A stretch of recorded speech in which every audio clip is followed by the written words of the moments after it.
Online Voices and the 616 Company presents The Book of the Unguided, Canto III by Darren William Pearce, based on an original story by Richard Sjunnesson, narrated by Behr.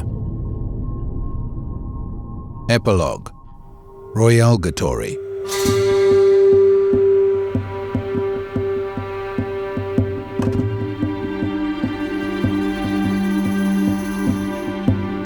My life force was completely and utterly depleted. It left my physical form. Weightless, I drifted in the cosmos, so close to reaching the void and utter oblivion. In this very moment, caught between the tick and tock of the clock of history, everything became clear to me. The light and the dark, the day and the night. I understood it all. The timeless void spiraling within grasp. This is where I was created eons ago, and here and now I shall finally return. I was not allowed to rest. All of a sudden, I felt an incredible force grab me. It took hold of what was left of my essence and pulled me through the dimensional planes. I traveled in the blink of an eye through the 9 circles. Every single level felt like my entire being was being pulled through the eye of a needle, twisting, turning, and breaking my spirit in complete and beautiful agony. At the end of the shining tunnel, the force released me and my spirit was cast out onto the white gold marble floor of the heavens. There I hung, disembodied, until I molded my form into a semblance of who I once was, through sheer force of will. There I stood before the judging fury of the all-knowing seraphim. With their thundering voices, they addressed me as one, each voice more powerful than the last in the great chorus.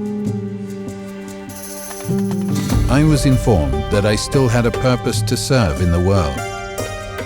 I so longed for the void, for oblivion, to end it all.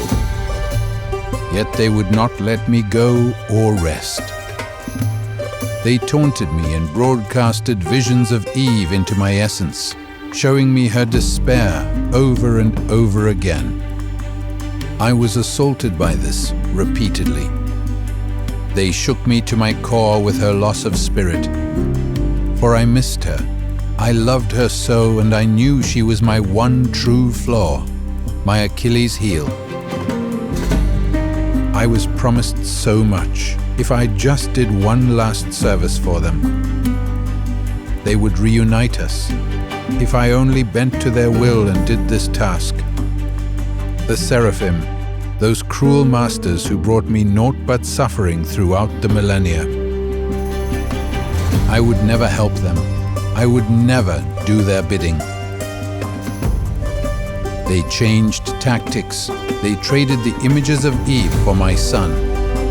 He was alive and well. I had seen to this. I had laid a heavy burden upon him. The barrage of cheerful events of my family was too much. I missed them dearly.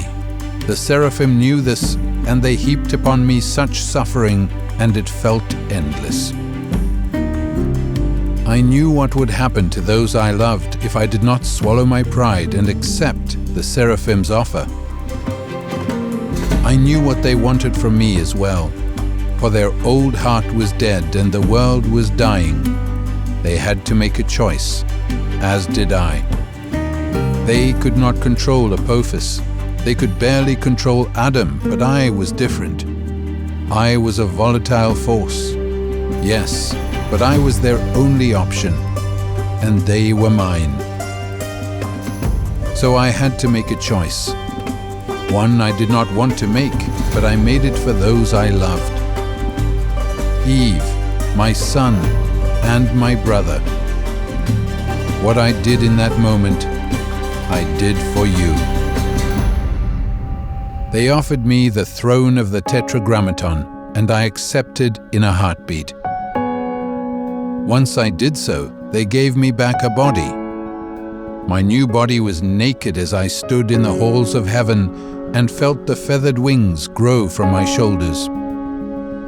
Oh, how this must have wounded their pride, I thought, as I beheld my form, much akin to how it was. I had missed my wings so much. I was shrouded in heavenly silk cloth, and my nakedness hidden from sight. To the tunes of heavenly hosts, the chorus of voices and the echo of trumpets, golden armor floated about me in circles, and then attached itself to my body with a resounding clang. I finally held the lance of Longinus, the spear of destiny, as it formed in my grip. Slowly and with great measure, I walked the steps toward the light of lights. Every single motion brought me closer to the throne that was now mine. I allowed myself a slight smile, knowing that this irked the seraphim greatly.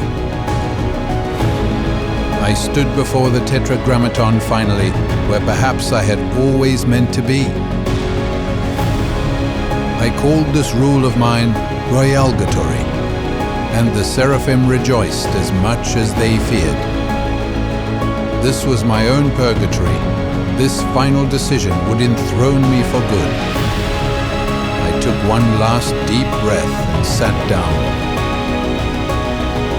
The whole of heaven turned their eyes toward me. For I am the Unguided, King of angels, and ruler of the heavenly kingdom. All shall love me, all shall fear me, and all shall exist because of me.